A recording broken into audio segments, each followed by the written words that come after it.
गुरुर्ब्रह्मा गुरुर्विष्णु गुरुर्देव महेश्वरः गुरु साक्षात् परब्रह्म तस्मै श्री गुरुवे नमः। मेरे गुरु के प्यारो, मेरे भाई, मेरे मित्रों, आपका कोटि कोटि धन्यवाद। आपने जो प्यार दुलार दिया है उसके लिए दास सदैव आपका आभारी रहेगा। मित्रों, आज का विषय ऐसा है, मेरे कुछ मित्र परेशान हो जाते हैं और परेशानी में फोन करते पूछते कि भाई, गुरु महाराज कहते हैं नाम जप करो, साधन भजन करो, लेकिन ये संसारिक उलझनों में फंसकर हम लोग ना तो माला हो पा रही है, ना नाम जप हो रहा, ना साधन भजन कुछ चल नहीं रहा है। काम काम काम, घर की परेशानियां, काम की परेशानियां, सब परेशानियां लगी पड़ी, इसके वजह से भजन साधन नहीं हो पा रहा है। तो मित्रों, मैं भी संत महापुरुषों के मुख से सुना हुआ ही एक वृत्तांत आपको सुनाता हूँ। शायद मेरे उन मित्रों का जवाब इस वृत्तांत में मिल जाए। दोस्तों, ये कहानी भगवान नारायण और नारद जी के ऊपर है। नारद भगवान को हमेशा ऐसा लगता था कि उनसे बड़ा भगवान का कोई और दूसरा भक्त नहीं है, तो उनको इस बात का थोड़ा अहंकार था, लेकिन उसको प्रमाणित कौन करे कि वही सबसे बड़े भगत हैं। तो भगवान नारायण के पास गए और बार बार उनसे सवाल किया, प्रश्न किया कि प्रभु, आपका सबसे बड़ा भक्त कौन है। तो भगवान ने कहा कि नारद, अब तुम इतना पूछ रहे तो तुमको बता दूं कि पृथ्वी लोक पर एक किसान है जो मेरा सबसे बड़ा और सबसे प्यारा भक्त है। अब नारद जी को बहुत बेचैनी हो गई कि प्रभु ने, वो तो ये सोच के आए थे कि भगवान मेरा नाम लेंगे, लेकिन भगवान ने तो किसी और का नाम ले लिया। अब नारद जी उसकी परीक्षा लेने के लिए व्याकुल हो गए कि नहीं प्रभु, ऐसे कैसे मान लूं कि सबसे बड़ा भगत आपका वो पृथ्वीवासी किसान है। तो बोले नारद, जाके चाहो तो तुम उसकी परीक्षा ले सकते हो। तो नारद जी पृथ्वी लोक पे आए, उस किसान के घर गए, किसान से मिले। तो किसान ने कहा कि ठीक है, आप आए हैं, ऋषि हैं, तो आप रहिए एक दो दिन हमारे घर पे। तो नारद जी रुके वहां पे, भोजन वगैरह उनको मिला। दोनों जन दरवाजे पे बाहर खाट लगाई गई, एक तरफ किसान सोया, दूसरी तरफ नारद जी सोए। नारद जी को नींद तो आ नहीं रही थी, क्योंकि उनको जल्दी से जल्दी पता करना था कि ये किसान क्यों बड़ा भक्त है। रात को सोए, सुबह 3-4 बजे के आसपास किसान जो है वो जग गया। जगा, खाट के ऊपर ही बैठे बैठे उसने प्रभु का नाम स्मरण किया और सिर्फ एक बार राम शब्द का उच्चारण किया, सिर्फ एक बार। फिर उठा और अपने नित्य कर्म में लग गया। बैलों को चारा बिरा दिया, उनको खिलाया पिलाया, अपना भी नित्य कर्म उसने निपटाया। ऐसे करके थोड़ी देर में उजाला हो गया। फिर उसने हल लिए, बैलों को लिया और खेत की तरफ जाने लगा। जब वो हल उठा रहा था, तब उसने एक बार फिर प्रभु का नाम राम का उच्चारण किया और खेत की तरफ चल दिया। खेत की जुताई उताई करने के बाद, नारद जी साथ साथ में घूम रहे थे। जुताई उताई करने के बाद जो है भोजन आ गया, तो नारद जी भी साथ में ही थे। भोजन आया, जब भोजन का पहला निवाला उठाया तो फिर प्रभु का एक बार आंख बंद करके स्मरण करते हुए एक बार सिर्फ राम शब्द का उच्चारण किया।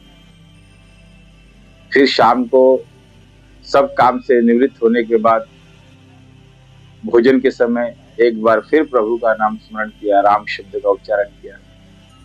और रात्रि में जब सोने का समय हुआ, बिस्तर पे गया, तब एक बार फिर भगवान का नाम स्मरण करते हुए वो सो गया। नारद जी सुबह विदा हो लिए उधर से, आए नारायण के पास वापस। बोले प्रभु, आपने तो कहा था कि वो पृथ्वीवासी आपका सबसे बड़ा भक्त है। मैंने पूरी रात उसका और दिन परीक्षण किया है, 24 घंटा में उसके साथ था, उसने सिर्फ गिनती के 5 बार राम शब्द का उच्चारण किया, सिर्फ 5 बार। और आप कहते कि वो आपका सबसे बड़ा भगत है। नारायण मुस्कुराए, बोले कि नारद जी, आपके इस प्रश्न का उत्तर भी वो किसान ही देगा। आप जाइए और उससे प्रश्न कीजिए। नारद जी आए, हैरान परेशान बेचैन कि प्रभु ने कहाँ उलझा दिया है। मैंने तो सोचा था कि मुझे ही सबसे बड़ा भक्त कह देंगे, और कह दिया होता, मेरा मन रखने के लिए कह दिया होता, ये सब झंझट समाप्त हो जाता। अब धरती और आकाश के चक्कर लगा रहा हूँ। आए किसान के पास, प्रणाम किया, बोले कि प्रभु ने मुझे आपके पास भेजा है। प्रभु कहते हैं कि आप उनके सबसे बड़े भक्त हो, तो आप मुझे वो गुरु ज्ञान दो कि मैं भी प्रभु का सबसे बड़ा भक्त बन पाऊं। किसान ने कहा, कोई बात नहीं, आप रहिए, भोजन मिल कीजिए, फिर मैं मंत्र दूंगा आपको। किसान ने एक मट्टी का गगरा ले लिया और नारद जी को साथ में ले लिया। काफी दूर लेके चले गया उनको, सब खेती होती के रास्ते से होते हुए 1-8 किलोमीटर जाने के बाद एक कुएं पे उन्होंने उस गगरे में एक गगरा पानी भरा और नारद जी के सर पे जो है बीठा उठा बना के रख दिया। बोले, नारद जी, ये गगरा है, ये आप अपने सर पे रख लीजिए और इसे मेरे घर तक ले जाना है, लेकिन शर्त यही है कि इस गगरे में से एक बूंद भी पानी छलकना नहीं चाहिए, ना धरती पे गिरना चाहिए।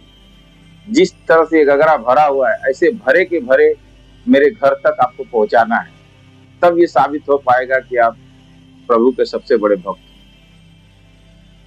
नारद जी ने कहा, इसमें कौन सी बड़ी बात है। बीड़ा बीड़ा बेचारे दे दिए किसान के हाथ में, वो गगरा सर पे रख लिए। अब जो रास्ता था, जिस रास्ते से वो किसान उनको लेके गया था, काफी उबड़ खाबड़ खेती का रास्ता।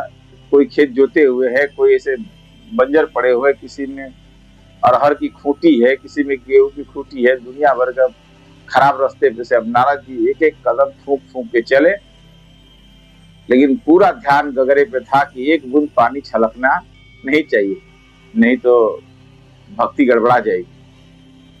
नारद जी 2-2.5 घंटे में धीरे धीरे धीरे धीरे पहुंच तो गए किसान के घर पे, और खुश भी बहुत थे कि मैंने एक बूंद पानी जो है गगरे में से छलकने नहीं दिया, मैंने पूरी सावधानी से गगरा जो है किसान के घर पे पहुंचा दिया। किसान तो उनकी परीक्षा ही ले रहा था, आया, बड़े खुश थे, बोले कि देखा, मैंने एक बूंद पानी इसमें से गगरे में से गिरने नहीं दिया धरती पे, और गगरा सुरक्षित तुम्हारे घर पहुंचा दिया। अब मेरे को जो गुरु ज्ञान प्रभु ने कहा है वो बताओ। बोले, भगवान, आप तो ब्रह्म ऋषि हैं, आपको मैं क्या गुरु ज्ञान दूं। मैं सिर्फ आपसे इतना जानना चाहता हूं कि गगरा सर पे जब से रखा गया था तब से लेकर और मेरे घर आने तक, मैं जहां रहता हूं यहाँ तक आने तक 3-4 घंटा आपको लगा होगा। तो बोले, हाँ, उतना तो लगा। तो इतनी देर में कितनी बार आपने प्रभु का नाम स्मरण किया। नारद जी को ध्यान आया, तो बाप रे, मैंने तो एक बार भी नारायण का नाम नहीं लिया, मेरा तो पूरा ध्यान गगरे पे था। तो बोले, भाई, एक बार भी नाम स्मरण नहीं किया। तो किसान ने कहा कि ऋषिवर, आपके प्रश्नों का उत्तर भी आपने खुद ही दे दिया। ये संसार जो है इस गगरे की भांति है, अगर जरा सा इसमें उबड़ खाबड़ में चलना पड़े तो पूरा ध्यान ये रहता है इस परिवार को संभालने के लिए, बचाने के लिए, घर के काम, अपने दायित्व पूरे करने के लिए आदमी इतना उलझा रहता है कि प्रभु की तरफ उसका ध्यान ही नहीं जाता। वो रात दिन इसी उधेड़ बुन में लगा रहता है कि किस तरह से परिवार का भरण पोषण और जीवन यापन चल सके। और अगर इस आपाधापी में, इस जीवन के कष्टपूर्ण सफर में मैं सिर्फ 5 बार भी सच्चे हृदय से प्रभु का नाम ले पा रहा हूं, इसीलिए शायद प्रभु को मुझ में उनका सबसे बड़ा भक्त दिखाई देता है। आप ऋषि हो, आपका भरण पोषण, आपका आना जाना सब कुछ प्रभु के हाथ में है। आपको नाम जप के अलावा दूसरा कोई कार्य है ही नहीं। फिर भी अगर कोई विपत्ति आ जाती है, कोई संकट आ जाता है तो आप प्रभु को भूल गए। 2-3 घंटे की विपत्ति और संकट में आपने प्रभु को एक बार भी याद नहीं किया। और हम किसान लोगों का, आम जनजीवन का, जो समाज में, जो संसार में जीव रह रहे हैं, जो मनुष्य रह रहे हैं, इनका तो हर क्षण, हर पल, अगला पल कौन सी मुसीबत, कौन सा संकट, कौन सी तकलीफें लेके आएगा पता नहीं होता।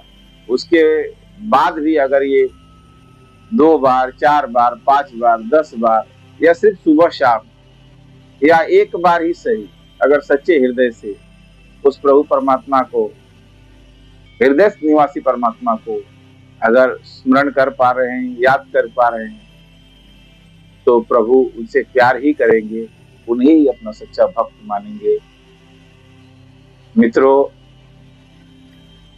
बहुत सारे मित्रों का, भगवत जनों का शंका समाधान हो गया होगा। ये किसी महापुरुष की ही वाणी थी जो मैंने कहीं सुनी थी। इसमें कितनी सत्यता है, कितना ये इसमें यथार्थ है, वो तो मुझे नहीं पता, लेकिन ये रिलेट करती है हमारे प्रश्नों से। ये कहानी हमारे प्रश्नों से रिलेट करती है। अक्सर हमारे बीच में ऐसे संवाद होते हैं कि भाई आप तो सुबह शाम कम से कम गुरु महाराज के सामने खड़े होकर हाथ जोड़ के जो भी 5 मिनट, 10 मिनट, 15 मिनट समय दे पाते हो, थोड़ा भजन साधन कर लेते हो। मुझे तो समय ही नहीं मिलता। मैं तो भाई उठते बैठते चलते फिरते, जब भी आपके मन में, अगर आपके मन में इस प्रकार का चिंतन भी चल रहा है कि आपसे भजन नहीं हो रहा है, तो वो भी भजन का ही साधन है। प्रत्यक्ष अप्रत्यक्ष जो भी गुरु महाराज से जुड़े हुए हैं, या किसी भी महापुरुष से जुड़े हुए हैं, संत समाज से जुड़े हुए हैं, वो भगत ही हैं, वो भक्ति ही कर रहे हैं। कोई थोड़ी ज्यादा, कोई कम, कोई दिखावा करता है, कोई अंदर अंदर कर रहा है, लेकिन सब प्रभु परमात्मा के।